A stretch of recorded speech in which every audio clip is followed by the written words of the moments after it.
जाऊन तिकडे मला अरे देव दिसत नाही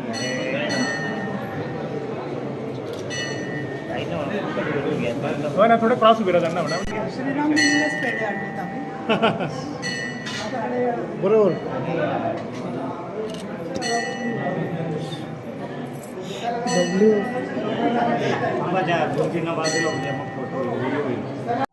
विरोधक म्हणतात संजय राऊत असेल, सुप्रिया सुळे असेल, ही गोळीबाराची घटना झाली तेव्हा वाटत गुन्हेगारी आहे त्या पार्श्वभूमीवर. एक मला असं वाटतं की दृष्टी बदलणं गरजेचं आहे. स्वतःचा तो बाब्या दुसरं ते कार्टं अशा पद्धतीने सगळ्यांनी किती किती प्रत्येकाच्या पक्षामध्ये काय काय लोकांनी काय काय उद्योग केलेले आहेत याचा खरं तर कोणीतरी श्वेतपत्रिका काढायला पाहिजे. सगळ्यांचे पाय मातीचे आहेत.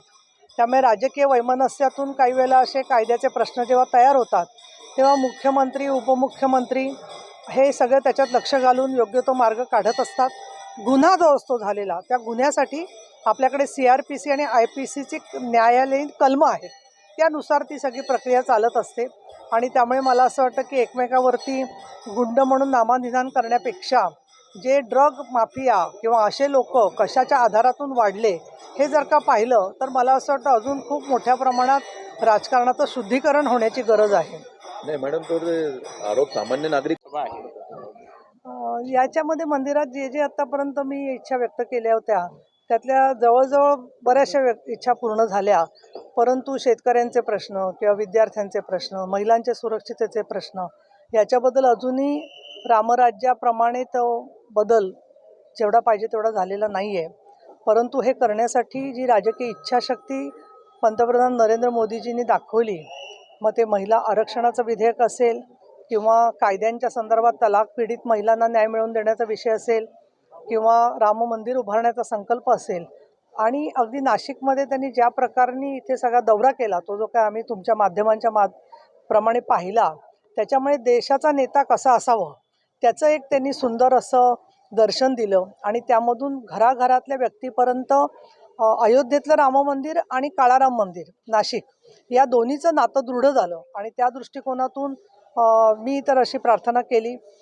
खरं तर राजकारणासाठी प्रार्थना नाही करायला पाहिजे, पण आम्ही शेवटी सामान्य भक्त आहोत.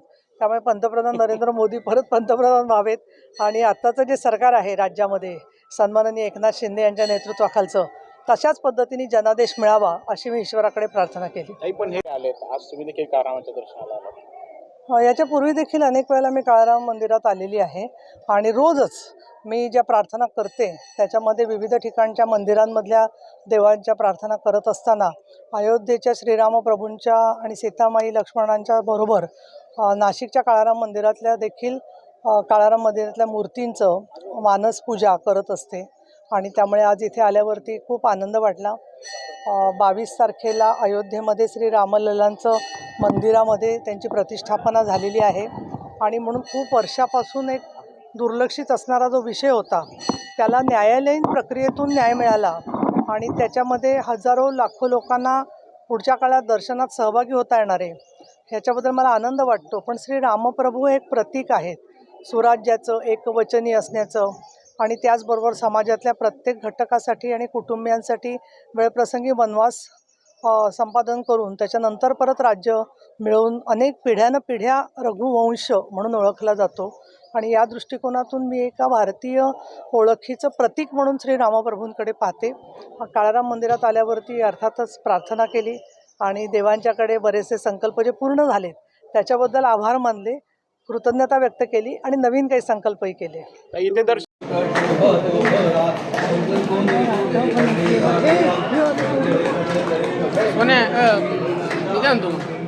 सर तिकडे थोडंसं सेंटर घे ना थोडा सरळ सेंटरवाला इकडे आम्हाला मिळत नाही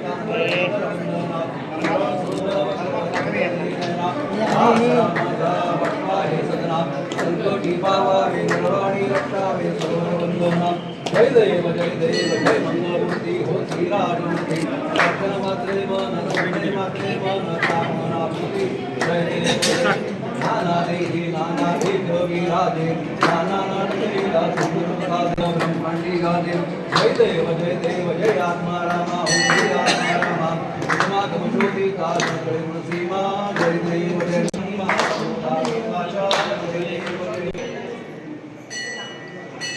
पशा मागे मी मागच आहे. पशा तिकडे हा? तिकडं कधी घुसला?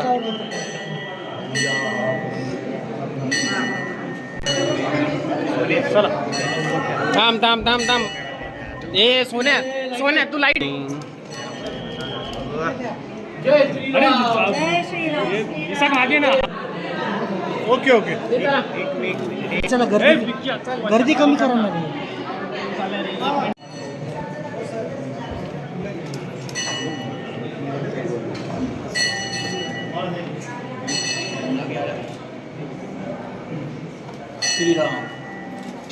Sorry sorry sorry sorry.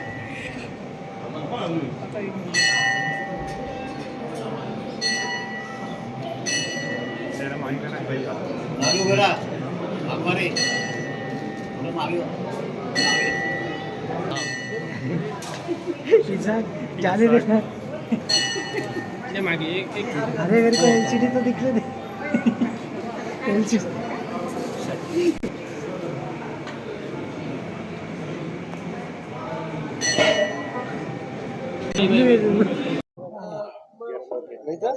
या आता नाही आलू चेक नाशिक चेक माय टेस्टिंग आलू चेक ओके करें okay rolling okay bye.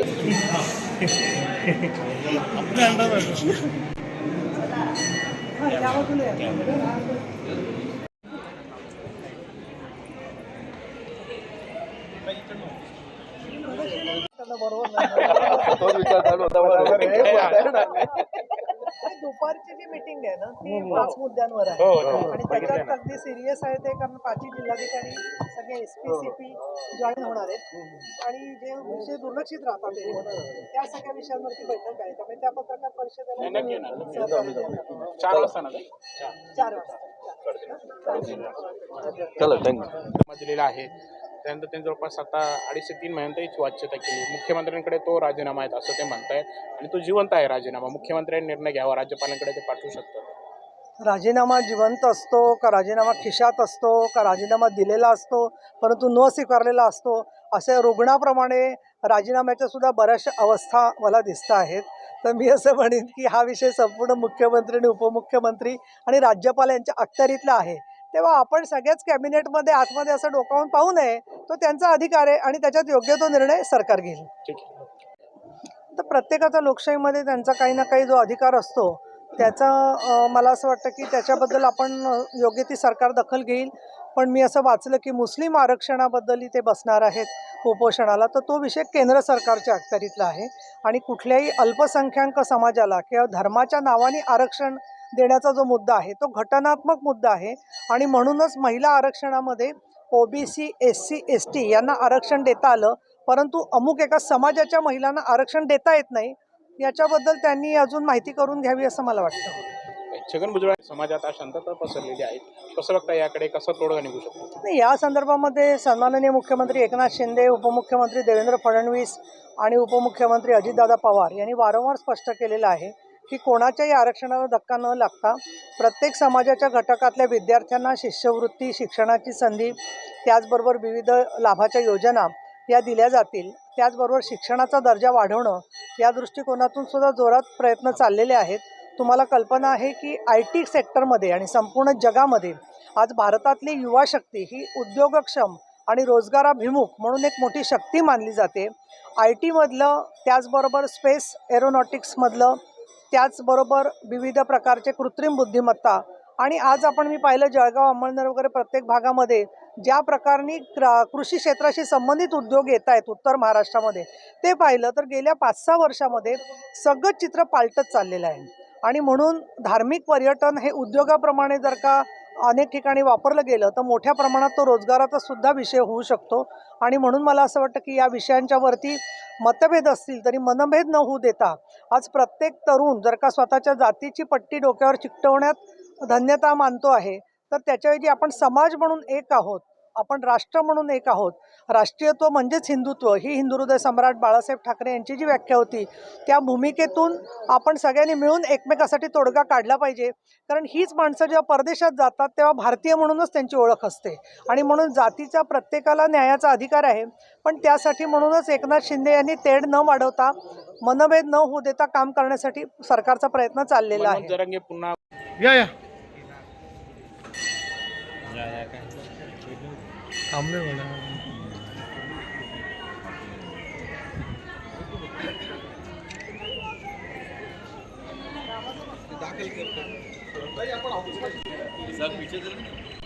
Yes केलेलं आहे तुमच्या हिशोबाने नाही आज घेतलं तुम्हाला सांगा की जय हो मागे सरकार माझ्या करून आउटपुट दिलाय ना आतमध्ये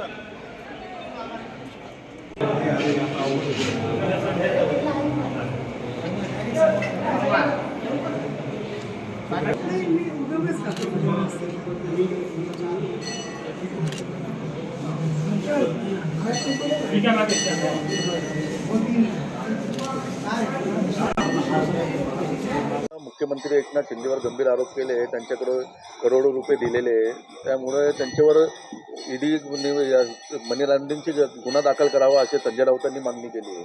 नाही, हा संपूर्ण प्रश्न आता न्यायप्रक्रियेच्या अधीन आहे आणि त्यामुळे आत्ता गोळीबार झाल्यानंतर, तो केल्यानंतर आरोपी जे काय बोलत असतो त्या म्हणण्यावरती कधीही पण कोण गांभीर्याने घेत नसतं आणि स्वतःला वाचवण्यासाठी असे आरोप केले जातात की अनेक आपण घटनांच्या मध्ये गोष्ट पाहिलेली आहे.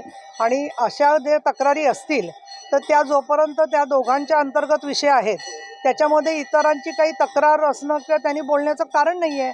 परंतु मला असं वाटतं की या सगळ्याबद्दल मी विधान परिषदेचे उपसभापती आणि आज रामभक्त म्हणून इथे आलेली असताना प्रत्येक गोष्टीमधल्या अपशाप किंवा टीका याची मी दखल घेण्याएवढं ते मला मोठी गोष्ट वाटत नाही. ताई, ओबीसी मराठा